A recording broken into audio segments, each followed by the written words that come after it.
다 함께 사도신경으로 우리의 신앙을 고백하겠습니다. 나는 전능하신 아버지 하나님 천지의 창조주를 믿습니다.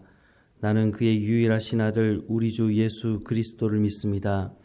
그는 성령으로 잉태되어 동정녀 마리아에게서 나시고 본디오 빌라도에게 고난을 받아 십자가에 못 박혀 죽으시고 장사된 지 사흘 만에 죽은 자 가운데서 다시 살아나셨으며 하늘에 오르시어 전능하신 아버지 하나님 우편에 앉아 계시다가 거기로부터 살아있는 자와 죽은 자를 심판하러 오십니다.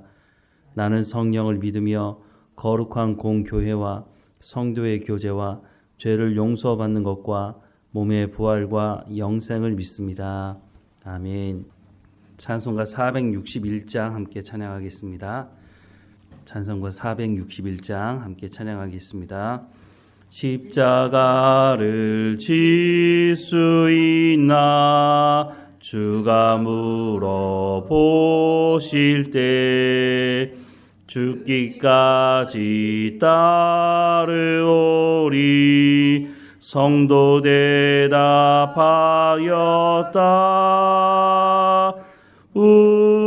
우리의 심령 주의 것이니 주님의 형상 만드소서. 주 인도 따라 살아갈 동안 사랑과 충성 늘 바치오리다. 너는 기억하고 있나 구원받은 강도를 그가 회개하였을 때 낙원 허락받았다.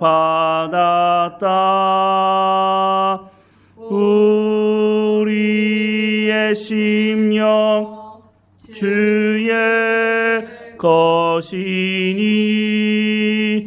주님의 형상 만드소서. 주 인도 따라 살아갈 동안 사랑과 충성 늘 바치오리다.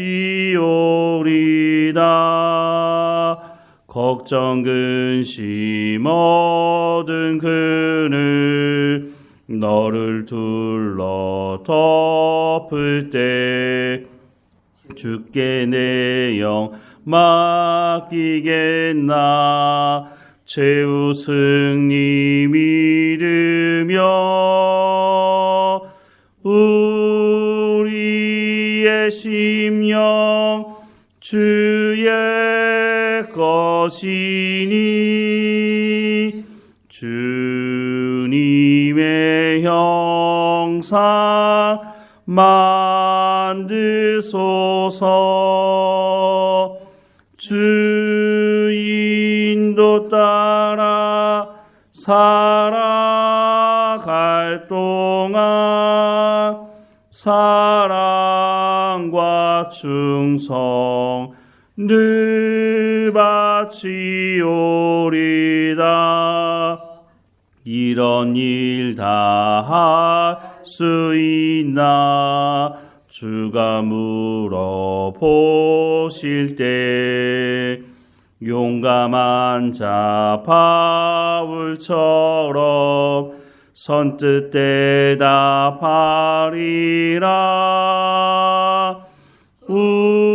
우리의 심령 주의 것이니 주님의 형상 만드소서. 주 인도 따라 살아갈 동안 사랑과 충성 늘 바치오리다.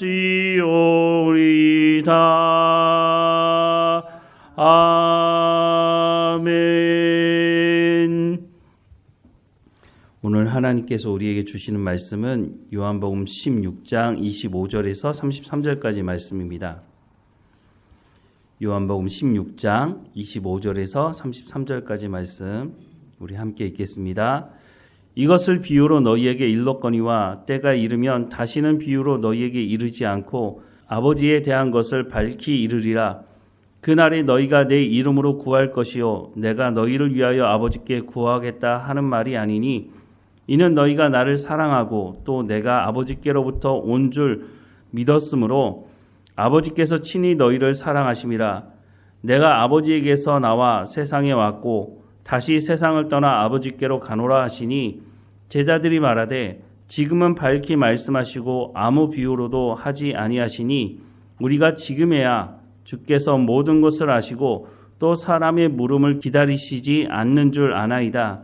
이로써 아버지께로부터 나오심을 우리가 믿었사옵나이다. 예수께서 대답하시되 이제는 너희가 믿느냐? 보라 너희가 다 각각 제 곳으로 흩어지고 나를 혼자 둘 때가 오나니 벌써 왔도다. 그러나 내가 혼자 있는 것이 아니라 아버지께서 나와 함께 계시느니라. 이것을 너희에게 이르는 것은 너희로 내 안에서 평안을 누리게 하려 함이라. 세상에서는 너희가 환난을 당하나 담대하라. 내가 세상을 이겨노라. 아멘. 예수님께서 제자들을 3년 동안 가르치셨죠. 하나님께서 말씀하시는 그 말씀을 제자들에게 다 말씀을 해 주셨습니다. 그런데 제자들은 예수님이 전하시는 그 말씀을 제대로 듣지 못했던 것을 우리가 알 수 있죠. 늘 자리싸움만 하던 제자들, 예수님께서 왕이 되시면 자신들이 한자리 할 거라고 생각했던 제자들, 그러니 예수님께서 전하시는 하나님의 말씀이 잘 들렸을 리가 없었을 것입니다. 그런데 오늘 본문에 보면 이런 제자들이 갑자기 예수님의 말씀을 깨달아 안 것처럼 얘기를 하고 있습니다. 25절 말씀부터 다시 보면 이것을 비유로 너희에게 일렀거니와 때가 이르면 다시는 비유로 너희에게 이르지 않고 아버지에 대한 것을 밝히 이르리라. 그날에 너희가 내 이름으로 구할 것이요 내가 너희를 위하여 아버지께 구하겠다 하는 말이 아니니 이는 너희가 나를 사랑하고 또 내가 아버지께로부터 온 줄 믿었으므로 아버지께서 친히 너희를 사랑하심이라. 내가 아버지에게서 나와 세상에 왔고 다시 세상을 떠나 아버지께로 가노라 하시니 제자들이 말하되 지금은 밝히 말씀하시고 아무 비유로도 하지 아니하시니 우리가 지금에야 주께서 모든 것을 아시고 또 사람의 물음을 기다리시지 않는 줄 아나이다. 이로써 아버지께로부터 나오심을 우리가 믿었사옵나이다. 라고 말을 하고 있습니다.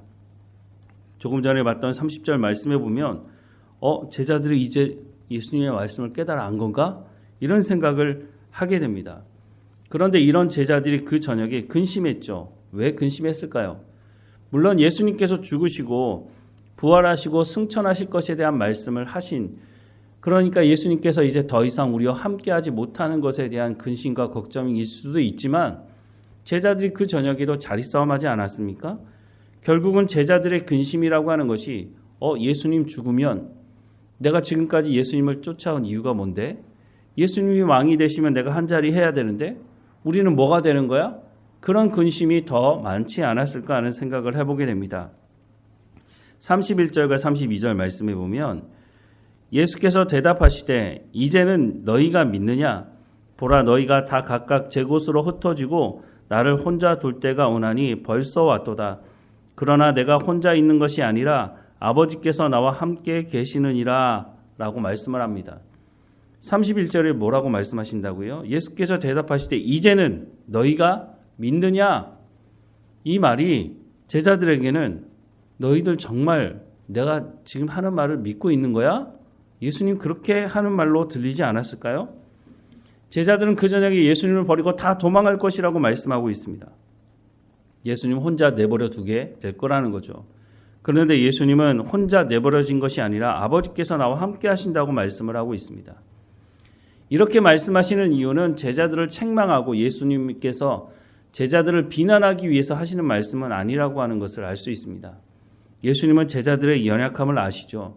3년 동안 예수님께서 이 연약함을 견디지 못하셨다면 제자들을 다 쫓아내고 다시 다른 제자들을 뽑으셨을 것입니다.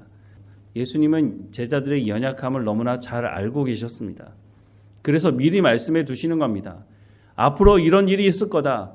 그런데 이런 일이 일어날 때 너희가 절망하지 말아라. 내가 너희의 연약함을 다 알고 있기 때문에 그것 때문에 실망하지 말아라 라고 말씀을 해주고 있는 거죠. 그리고 나서 33절 이렇게 말씀합니다. 이것을 너희에게 이르는 것은 너희로 내 안에서 평안을 누리게 하려 함이라. 세상에서는 너희가 환난을 당하나 담대하라. 내가 세상을 이겨노라 라고 말씀하십니다. 예수님께서 제자들의 연약함을 모르셨다면 이렇게 말씀하지 않으셨겠죠. 너희가 나를 다 버리고 도망가겠지만 그러나 걱정하지 말라고 말씀하고 있습니다. 이것을 너희에게 이르는 것은 너희로 내 안에서 평안을 누리게 하려 함이라. 예수님 잡혀가고 난 이후에 제자들이 예수님을 다 버리고 도망가고 나서 자신에 대해서 생각해 볼 때 얼마나 절망스럽겠습니까? 내가 이런 사람밖에 되지 않는구나. 내가 칼을 빼들면서 예수님을 지키겠다고 죽는 데까지 예수님 함께 하겠다고 하는 베드로, 다른 제자들도 마찬가지인 거죠. 모두가 다 내가 이런 정도밖에 되지 않는단 말이야. 내가 그래도 이런 경험들을 하고 여기까지 왔는데 내가 이 정도밖에 되지 않는 사람이라고 그런 것 때문에 절망하게 되는 거죠. 그때 사탄이 접근하게 되는데 사탄이 그렇게 말하는 거죠. 그래, 너는 그 정도밖에 되지 않아. 네가 뭐 잘났다고 예수님 곁에서 네가 뭘 해보겠다고. 야, 웃기는 소리 하지 마. 너는 그 정도밖에 되지 않는 거야 라고 사탄이 속삭이게 되는 거죠. 그럴 때 많은 사람들이 그 사탄의 말에 속아 넘어가게 됩니다. 그래서 예수님께서 미리 말씀하신 겁니다. 내가 너희의 연약함을 아니까 그럴 때 사탄이 너희를 속일 때에 그런 말에 속아 넘어가지 말라는 것입니다. 하나님은 우리를 하나님의 형상을 따라 창조했다고 말씀하고 있습니다. 우리의 연약함을 하나님 아신다고 말씀하시죠. 예수님이 이 땅에 오신 목적 자체가 우리의 연약함이 있기 때문에 예수님이 이 땅에 오신 것입니다. 우리 스스로 우리가 죄의 문제를 해결할 수 있다면 예수님이 이 땅에 오실 이유가 없는 것이죠. 우리가 열심히 노력하고 선을 행함으로 구원받을 수 있다면 예수님께서 이 땅에 오실 이유가 없는 것입니다. 그것으로는 우리가 구원받을 수 없고 우리의 죄의 문제를 해결할 수 없다는 것을 하나님께서, 예수님께서 너무나 잘 알고 계신다는 겁니다. 그래서 예수님께서 이 땅에 오신 것이고 예수님께서 이제 십자가의 죽음 앞에서 제자들에게 근심하고 걱정하지 말라는 것은 바로 이런 내용을 말씀해 주고 있다고 하는 것입니다. 예수님께서 사역을 시작하시기 전에 사탄에게 시험을 받지 않습니까? 그때 사탄이 이런 거짓말을 합니다. 마태복음 4장 8절에서 10절 말씀해 보면 마귀가 또 그를 데리고 지극히 높은 산으로 가서 천하 만국과 그 영광을 보여 이르되 만일 내게 엎드려 경배하면 이 모든 것을 내게 주리라. 이에 예수께서 말씀하시되 사탄아 물러가라. 기록되었을 때 주 너희 하나님께 경배하고 다만 그를 섬기라 하였느니라 라고 말씀하고 있습니다. 사탄이 뭐라고 말했다고요? 나한테 절하면 이 천하 만국의 모든 것을 내게 주겠다라고 말을 했다는 겁니다. 그런데 성경 어디에 하나님께서 사탄에게 세상의 모든 권세를 넘겨주셨다고 말씀하신 적 있습니까? 여러분 보신 적 있나요? 저는 본 적이 없거든요. 하나님께서 사탄에게 이 세상 권세를 넘겨준 적이 없다는 겁니다. 그런데 사탄은 거짓말하는 거죠. 물론 사탄이 영적인 존재이기 때문에 사람들에게 그렇게 말하면 사람들이 속아 넘어갈 수는 있습니다. 하지만 예수님, 말씀이신 예수님을 사탄이 이렇게 말한다고 예수님이 속아 넘어가지 않으시는 거죠. 예수님 분명히 뭐라고 말씀합니까? 주 너희 하나님께 경배하고 다만 그를 섬기라. 사탄은 경배의 대상이 아니라고 하는 것입니다. 사탄은 자기 스스로 이 모든 권세를 만들어낼 수 있는 존재가 아니라고 하는 것입니다. 예수님께서 말씀하셨던 것처럼 사탄이 우리를 속일 때에 우리가 하나님의 말씀 앞에 담대하게 서서 하나님이 나를 사랑하셔서 예수님을 이 땅에 보내셨고 그 예수 그리스도를 믿는 자들마다 하나님께서 구원하시겠다고 약속하셨는데 네가 뭔데 나한테 구원을 받느니 맞느니 내 약점을 그렇게 끄집어내서 물론 약점이 있죠. 사탄이 약점에 대해서 내 약점에 대해서 너무나 잘 알고 있죠. 하지만 그것도 예수님께서 포함해서 나를 사랑하신다고 말씀하고 있다고 하는 것입니다. 33절 말씀을 다시 보면 이것을 너희에게 이르는 것은 너희로 내 안에서 평안을 누리게 하려 함이라. 세상에서는 너희가 환난을 당하나 담대하라. 내가 세상을 이겨노라. 예수님께서 세상을 이기셨다고 말씀합니다. 예수님께서 사탄의 머리를 상하게 하셨죠. 그래서 우리에게 뭐라고요? 내 안에서 평안을 누리게 하기 위해서 내가 너희에게 미리 말해둔 것이다 라고 말씀을 하고 있다고 하는 것입니다. 오늘 우리도 마찬가지입니다. 우리의 연약함이 있죠. 그 연약함 때문에 우리가 절망하기도 하고 우리 마음 가운데 실망하기도 하죠. 그런데 예수님께서 뭐라고 말씀하셨다고요? 이것을 너희 이루는 것은 너희로 내 안에서 평안을 누리게 하려 합니다. 내가 세상을 이기었다. 걱정하지 말아라. 물론 우리가 그렇구나. 내가 무슨 짓을 해도 다 용서하시는구나. 그렇게 하고 살아가면 안 되겠죠. 그런 이단이 있습니다. 구원파 이단 중에 한 이단이 당신은 구원받았으니까 이제부터 무슨 죄를 져도 다 구원받을 거라고. 거짓말이죠. 분명히 죄가 있을 때는 그 죄를 하나님 앞에 나가서 용서받아야 됩니다. 우리가 회개해야 합니다. 회개라고 하는 것은 우리가 입으로만 하나님 내가 잘못했어요 라고 말하는 것이 아니라 우리의 삶이 다시는 그곳으로 돌아가지 않는 것을 회개라고 성경은 말씀해 주고 있습니다. 우리의 연약함이 있는 것 예수님도 잘 알고 계십니다.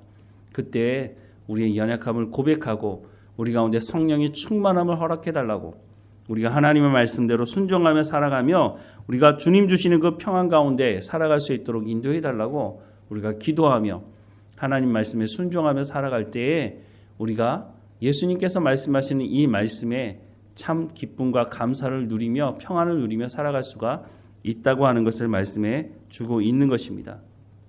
이제 곧 예수님께서 십자가에 못 박혀 죽으실 것이고 제자들은 흩어지게 될 것입니다. 베드로는 예수님을 3번 부인하고 닭이 울 때에 밖에 나가서 통곡하며 울었다고 말씀하고 있습니다. 우리가 그런 존재라고 하는 것을 잊지 말아야 합니다. 때로는 우리가 열심히 신앙생활을 하다가 우리가 교만에 빠질 때가 있습니다. 그러지 않도록 우리의 연약함을 우리가 다시 한번 되돌아보면서 하나님 내가 이런 사람입니다. 하나님의 은혜 없이는 내가 단 하루도 온전히 살아갈 수 없습니다. 하나님 내 가운데 날마다 주님 주시는 은혜 가운데 성령의 충만한 가운데 살아가게 해달라고 겸손하게 신앙생활하는 우리 모두가 되기를 주님의 이름으로 축원합니다. 기도하겠습니다. 사랑하는 하나님, 우리의 연약함을 하나님 앞에 고백합니다. 우리가 결단해 보기도 하고 열심히 노력해 보기도 하지만 우리의 힘과 능력으로는 하나님께서 말씀하시는 그리스도의 장성한 분량에 이룰 수 없음을 고백합니다. 우리를 불쌍히 여겨주시고 예수님 앞에서 예수님을 버리지 않고 끝까지 쫓아가겠다고 고백했던 제자들이 얼마나 허망하게 예수님을 배신하고 도망갔는지를 다시 한번 보게 하셔서 우리의 연약함이 또한 그곳에 있다는 것을 기억하게 하셔서 날마다 하나님의 은혜 없이는 우리가 온전히 살아갈 수 없다고 하나님께 은혜를 구하며 성령의 충만함을 구하며 하나님 앞에 겸손하게 살아가는 우리의 삶이 될 수 있도록 은혜를 허락해 주옵소서. 그래서 우리를 구원하신 그 구원의 감격을 잃어버리지 않게 하시고 늘 감사하는 마음으로 살아갈 수 있도록 우리의 삶을 주관하시고 인도해 주옵소서. 우리의 이 삶을 통해서 우리의 주변 사람들에게 하나님이 어떤 분이신지를 하나님의 영광을 드러내는 통로의 역할을 감당할 수 있도록 인도해 주시고 우리의 자녀들에게도 우리가 어떻게 신앙의 삶을 살아가는지를 보이게 하셔서 그들도 우리가 가진 그 믿음보다 갑절의 믿음을 가지고 하나님께 나아가며 하나님의 말씀을 듣고 순종하는 삶을 살아갈 수 있도록 그래서 나를 먼저 부르신 하나님께서 믿음의 가문을 이루어갈 수 있도록 하나님께서 인도해 주옵소서. 오늘도 어느 곳에 있든지 깨어있게 하시고 하나님 주신 이 모든 사역을 온전히 감당할 수 있도록 인도해 주옵소서. 우리의 삶을 주관하시고 인도하시는 하나님 감사하고 예수님의 이름으로 기도드립니다. 아멘. 하늘에 계신 우리 아버지, 아버지의 이름을 거룩하게 하시며 아버지의 나라가 오게 하시며 아버지의 뜻이 하늘에서와 같이 땅에서도 이루어지게 하소서.